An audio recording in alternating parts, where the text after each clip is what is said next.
Servus Leute, es ist endlich soweit. Wir haben das meistgewollteste Event in Element Vision bekommen. Und zwar das Elimon-Herstellung für das Attribut Licht. Und wir können endlich uns ein Elimon beschwören und hoffen, das Richtige zu bekommen natürlich. Aber es gibt natürlich ein ganz großes Aber. Es kostet 2000. Genauso viel wie dieses Jahr das Attribut Jubiläums-Event, wo wir Net 5 beschwören konnten. Ist meiner Meinung nach ein bisschen zu viel. Aber ich kann verstehen, dass es teurer ist als Feuer, Licht und Feuer, Wasser und Baum. Weil man muss ja auch überlegen, das sind normale, die kann man sich immer wieder bekommen. LDs sind natürlich schwerer zu bekommen. Aber dass es genauso viel kosten soll wie ein Net 5, finde ich ein bisschen übertrieben. Ich hätte eher gedacht, so 1200 wäre fein. 1200 wäre super fein gewesen, weil so umgerechnet werden wir in 20 Tagen 600 Punkte verdienen können. Heißt im Umkehrschluss 12.000 Punkte im Gesamten. Heißt insgesamt 6 Beschwörungen, die wir machen können. Bin ich ein bisschen mau, muss ich ehrlich sein, aber kann man leider nichts machen, ist halt so. Aber man muss halt auch sich überlegen, man hat wenigstens die Möglichkeit 6 LD Force Licht-Elements zu beschwören und von denen sich einen auszuwählen. Und wir werden jetzt ein paar durchgehen und ich werde einfach sagen, was man sich am besten im Early Game nehmen sollte, Mid Game oder im Late Game, was ihr halt euch befindet. Ich meine, Late Game sind wir alle noch lange nicht, aber was man sich für die Zukunft zumindest nehmen könnte, wenn man in die jeweilige Situation kommen sollte. Deswegen, da gehen wir jetzt erstmal darauf ein. So, ich dachte, wir machen das einfach mit einer Tierlist. Ist, denke ich, am sinnvollsten und vielleicht am einfachsten, das ein bisschen zu kategorisieren, damit ihr bessere visuelle Unterscheidungen habt. Und da fangen wir direkt mit dem allerwichtigsten an, den ihr alle haben müsst, ist natürlich S-Tier-L-Licht, ne? Kleiner Witz, aber ist S-Tier, weil wir brauchen es zum Leveln. Wollte ich nur mal mit reinbringen. So, also fangen wir jetzt an. Im Early Game, auch im Mid Game, auch im Late Game, je nachdem wie eure Präferenz sein sollte, ist natürlich der Fokus immer auf Juggernaut, Element Dungeon und natürlich die Überlebensbosse. Diese 3 sind für euch Priorität Nummer 1. Wenn ihr alle 3 ohne Probleme schafft, auf Irrsinnig, auf der höchsten Stufe, auf Stufe 10 bei Element Dungeon oder die Bosse auf jedem Key, zumindest mit allen 5 Keys, alle 5 Bosse Minimum 10 Millionen zu machen, dann ist das nicht so notwendig. Wenn ihr das alles mit Ja beantworten könnt, dann interessiert euch das eher weniger. Aber wenn nein, dann sehe ich auf jeden Fall an oberster Stelle natürlich den Lichtingenieur-Roboter. Lasst euch von niemandem was einschwatzen, von wegen, ja, die sind aber, es gibt den Bären, der ist doch voll stark im Gildenkampf und so. Nein, das ist euch alles egal. Ihr braucht Bauteile, ihr braucht Materialien, ihr braucht Belohnungen, ihr braucht Eleriums, ihr braucht Special-Dinger, damit ihr mehr Progress machen könnt. Für euch ist es wichtig, erst Progress machen zu können. Wenn ihr keine Bauteile habt, wenn ihr keine Verstärkung habt, dann bringt euch der hier auch nichts. Dann ist der bei euch auf eurem Account F-Tier. Dann ist er genau hier unten bei F. Das ist einfach so. Der schlechteste Bär bringt euch gar nichts. Nur als kleine Info, damit ihr Bescheid wisst. So, deswegen würde ich auf jeden Fall jedem empfehlen, der diese 3 PvE-Contents nicht schafft oder nicht konstant schafft, empfehle ich definitiv den Lichtingenieur. Den Lichtingenieur, dann GZ, weil es ist eigentlich quasi ein Net 5. Meiner Meinung nach ist es immer noch ein Net 5, weil dieses Element ist einfach das stärkste oder die stärkste Unit, die es in diesem ganzen Spiel gibt. Deswegen sehe ich auch kein anderes Element, weil es wäre eigentlich auch eine Beleidigung für die 2 vor allem, ne, muss man fairerweise sagen, für beide wäre es eine Beleidigung, überhaupt die anderen Elements auf S-Tier zu stufen. Bin ich ehrlich. Ich sag's so, wie es ist. Das einzige Element, was auf S-Tier ist, sind die beiden. Alle anderen sind maximal A-Tier. Weil diese Unit ist einfach für alle so extrem stark. Man kann diese Unit nicht mit anderen vergleichen. Es geht einfach nicht. Deswegen würde ich auf jeden Fall an allererster Stelle euch empfehlen, nehmt euch den Lichtingenieur. Definitiv. Macht das. Damit macht ihr keinen Fehler. Es ist wirklich sehr, sehr stark. So, an zweiter Stelle für Early Game sehe ich natürlich den Irrlichtfänger. Irrlichtfänger ist im Element Dungeon Licht sehr, sehr stark. Später auch im Gildenkampf sehr, sehr gut. Dritter Skill ist immer ein 100%iger Treffer, kann nicht verfehlen. Das heißt, ihr braucht nicht mal Accuracy für ihn. Also die Fähigkeit funktioniert trotzdem. Er ist auch leicht zu bauen, er braucht nur sehr viel HP, Crit Rate, Crit Damage. Mehr braucht ihr nicht, um Schaden mit ihm zu machen. Deswegen würde ich ihn an zweiter Stelle definitiv sehen. Mit direkt oder sogar wahrscheinlich auf gleichem Spot würde ich sogar euch den Vernichter empfehlen. Viele werden sich jetzt denken, hey, wieso denn die? Das sind alles PvE-Units. Wir sind im Early Game. PvE-Units sind momentan die stärksten Units, die ihr braucht für euren Progress, weil Progress bedeutet gleichzeitig Erfolg. Wenn ihr Erfolg im PvE-Content habt, habt ihr auch Erfolg später im Gildenkampf, weil ihr bessere Bauteile habt, die Qualität, Verstärkung und so weiter. Ihr kriegt mehr Illyriums wöchentlich und so weiter und so fort. Materialien, ihr könnt sie alle spezialisieren, dadurch bessere Stats bekommen. Deswegen sind diese 3 Units definitiv die besten Units, die ihr im PvE oder im Early Game allgemein haben könnt. Danach, wenn man die hat oder zumindest alle anderen Content, soweit es geht, schafft, dann würde ich euch sagen, okay, dann könnt ihr drüber nachdenken, den Lichtbären zu nehmen oder auch die Leseratte zu nehmen, natürlich auch den Kapitän zu nehmen. Alles sehr, sehr starke Units, definitiv auch A-Tier in dem Bereich. Des Weiteren sehe ich dann zum Beispiel auch die Unit eher im B-Teil. Ist zwar kein schlechtes Element, aber es gibt halt sehr, sehr viele Nachteile an diesem Element. Ihr könnt jede Verteidigung, wo er drin ist, könnt ihr einfach wegsnipen. Nur als kleine Info. Die passive prockt nicht, wenn ein Element mehr als die vorhandene HP verliert. Deswegen die passive prockt nicht. Nur als kleine Info. Wenn er mal gebufft wird, könnte er sogar fast schon S-Tier werden. Nur ist er nicht Halfast in Summoners War. Das müsst ihr euch im Hinterkopf behalten. Als nächstes würde ich natürlich auch ihn hier sehen. Da weiß ich nicht, kann ich euch nicht genau sagen. Laut Fähigkeiten würde ich ihn in A-Tier definitiv stecken wollen. Nur habe ich jetzt bei den anderen Bombern schon gemerkt, dass die Skalierung nicht so ganz gut ist. Deswegen würde ich eher sagen, dass Bomben eher ein bisschen schlechter sind. Aber wie gesagt, ich kann mich da täuschen. Ich will euch nicht zu 100% sagen, dass die Bomben schlecht sind. Bomben sind gut, auf jeden Fall. Also Bombenmänner sind super. Nur meine ich, der Bombenschaden von der Fähigkeit ist nicht so stark. Deswegen sehe ich den eher auf B. Aber skilltechnisch ist er auf jeden Fall A-Tier. Definitiv. Also wenn er mehr Schaden macht mit den Bomben, außer ihr sagt mir was gegen das Gegenteil, weil ich habe ihn selber nicht, konnte ihn noch nicht testen. Nur das, was ich halt mit dem Wasserbomber getestet habe, fand ich den Schaden nicht ausschlaggebend oder nicht so krass, wie ich ihn erhofft hatte. Deswegen sehe ich ihn eher als B-Tier. So, als nächstes, ja, leider muss man sagen, Ripper immer noch eher im D-Bereich. Vielleicht noch C, also zwischen C und D würde ich den jetzt mal einstufen. Ich packe den jetzt mal in C, je nachdem, was als nächstes noch kommt. Definitiv sehr, sehr enttäuschend bis jetzt noch. Wurde gebufft, aber leider Buff noch nicht so gut, dass man ihn zu 100% im Early Game nutzen könnte. Vor allem PvP eher weniger, Gildenkampf ja. Mit guten Bauteilen kann man ihn definitiv nutzen, deswegen würde ich schon eher sagen auf C hier. Genauso auch sie. Sie würde ich an A-Tier setzen, normalerweise. Dadurch aber, dass wir Early Games durchgehen, würde ich ihn eher in B-Tier sehen. Vielleicht sogar in C-Tier. Einfach aus dem Grund, weil es sehr, sehr viele Stats braucht. Sie ist sehr statshungrig.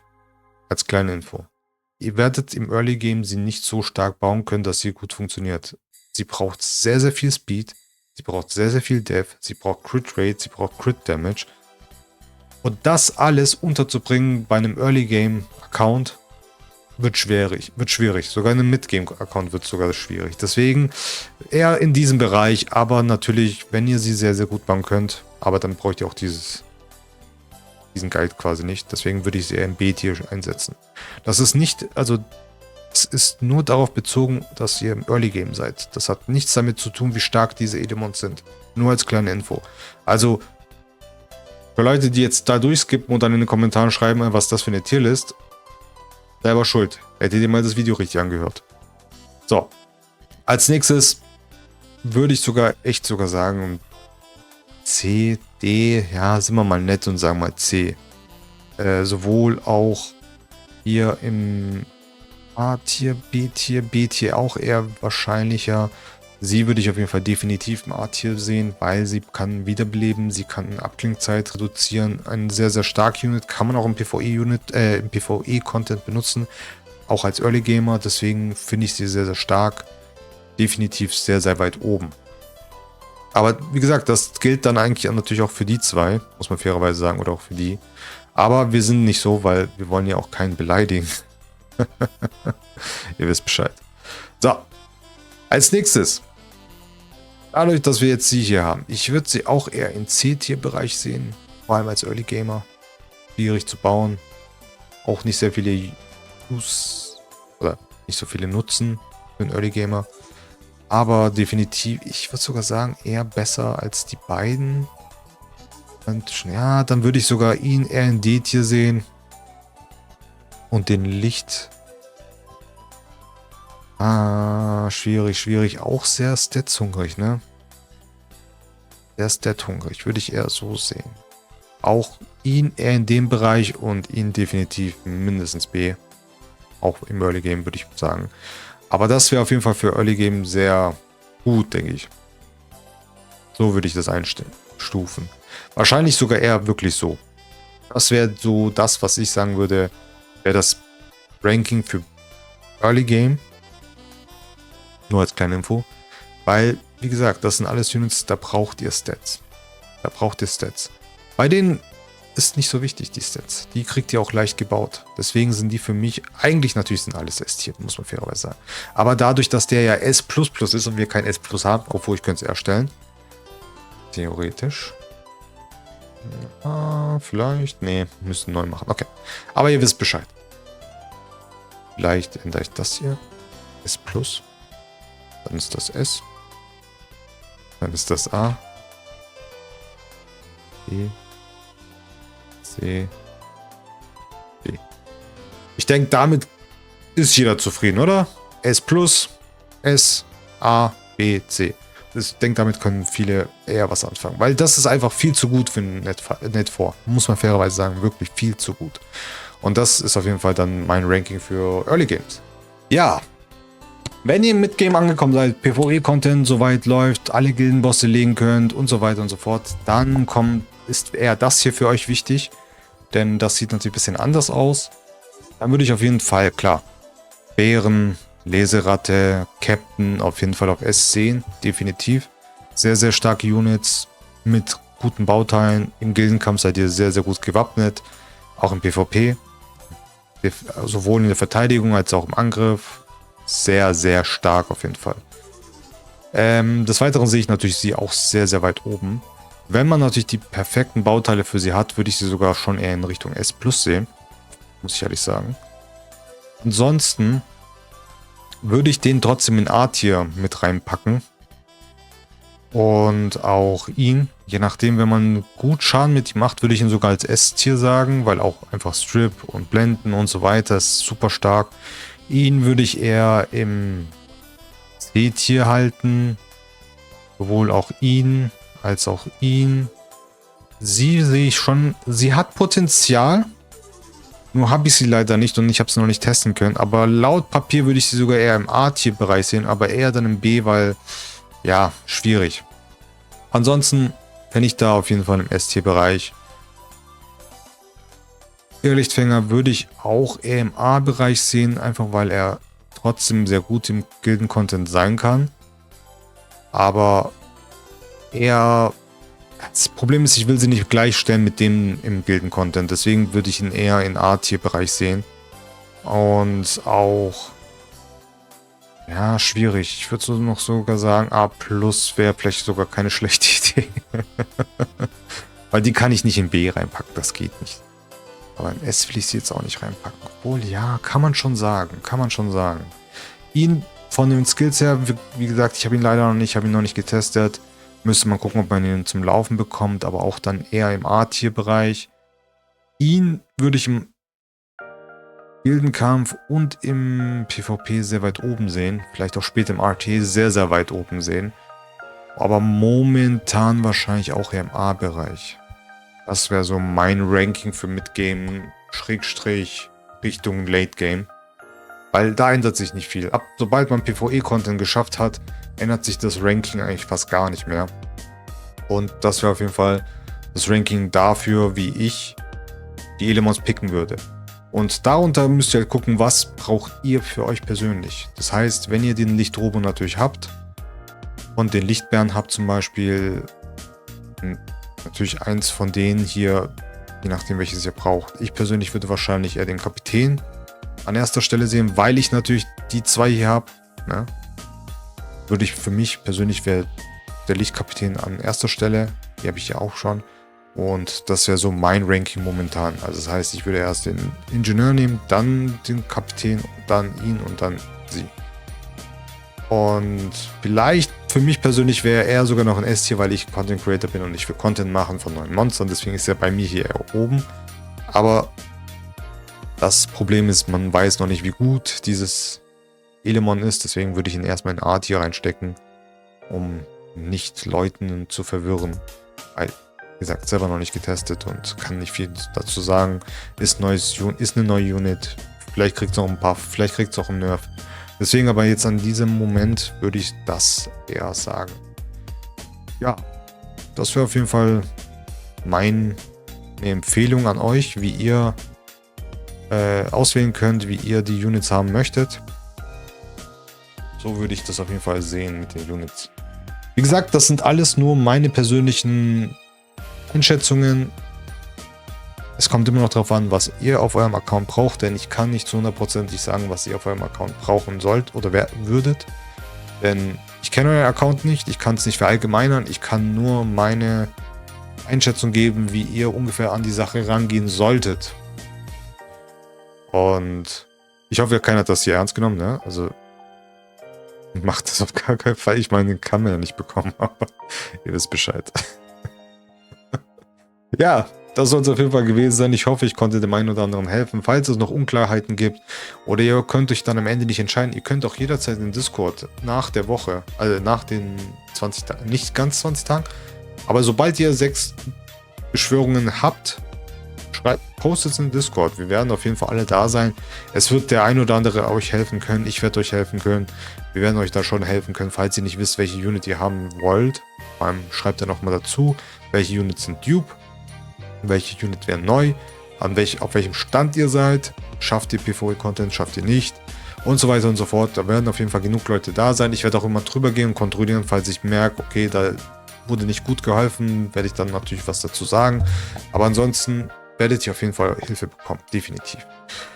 Ja, das soll es auf jeden Fall gewesen sein. Ich danke euch fürs Zusehen. Lasst gerne einen Daumen da, kommentiert immer, nicht vergessen, Leute, wir wollen Reichweite erreichen, um in Element Vision mehr erreichen zu können. Ihr wisst Bescheid. Falls ihr die Videos davor nicht gesehen habt, die werden hier aufploppen. Guckt sie euch gerne an, würdet ihr mir damit sehr, sehr viel helfen und wir sehen uns im nächsten Video. Bis dann. Ciao.